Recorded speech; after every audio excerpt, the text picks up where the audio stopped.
trust in our own true nature, trust that there is a dimension of love and goodness here inherent to existence that is loving, that's holding us.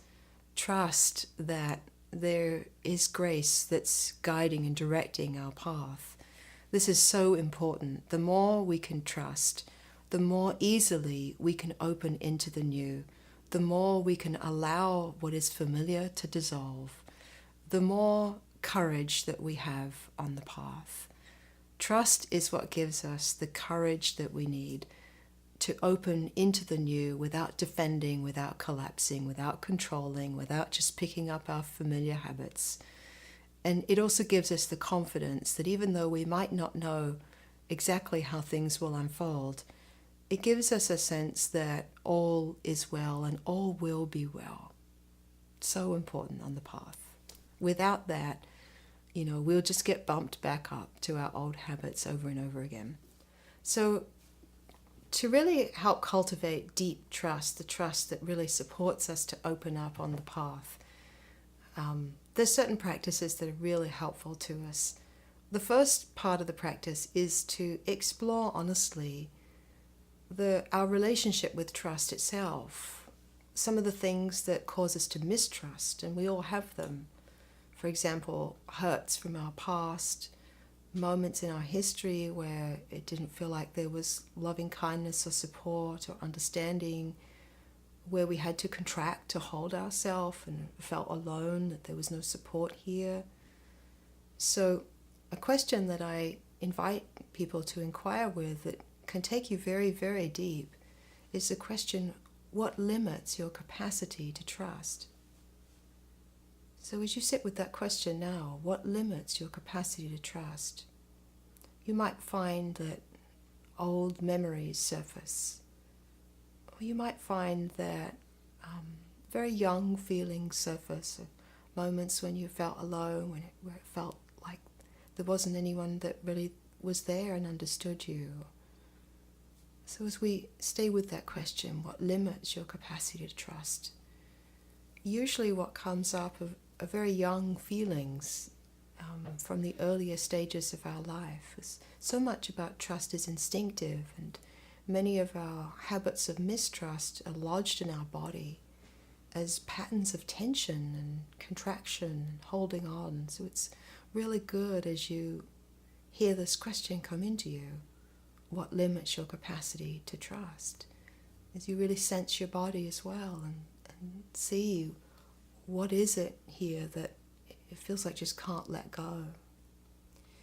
And what's important to remember is that as we contact with a lot of loving kindness all the reasons for our mistrust, this contact of the habits of contraction that really are body, heart and mind can just be met.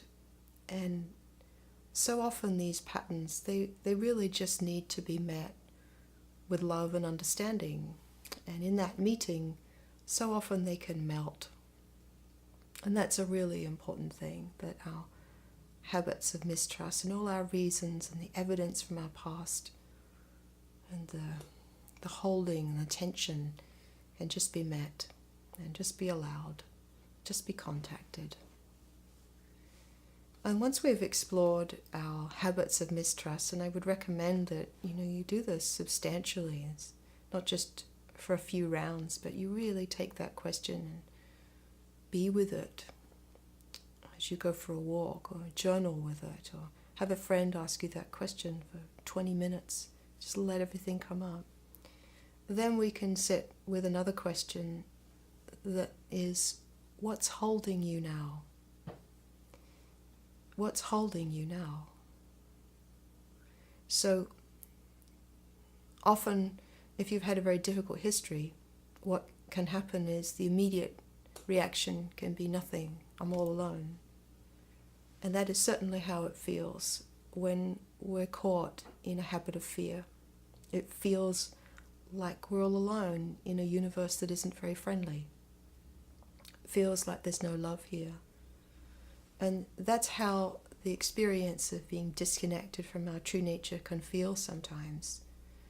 But as we be with that question, what's holding you now, and you be with it in the present moment, you can feel that at the very least you're held by a chair, you're held by floor or ground underneath you, that the chair that you're sitting on right now and that the ground that your feet perhaps are resting upon right now is unconditional.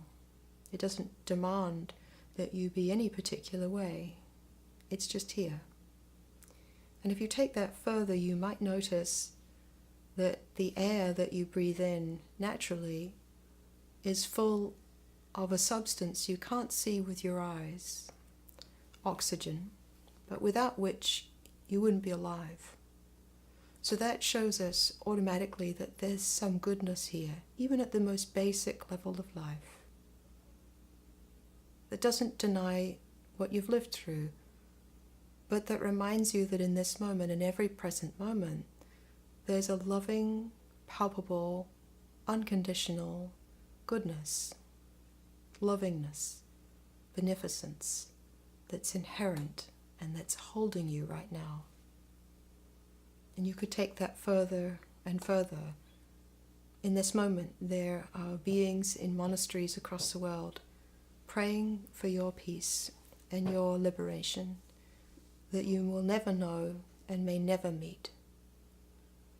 So, what could happen if you just took that in? What could happen if you heard these words that I'm speaking to you right now as just a loving, supportive reminder that invites you just to be here, just to rest, just to take in the soft, loving goodness that's right here, right now. What's holding you now?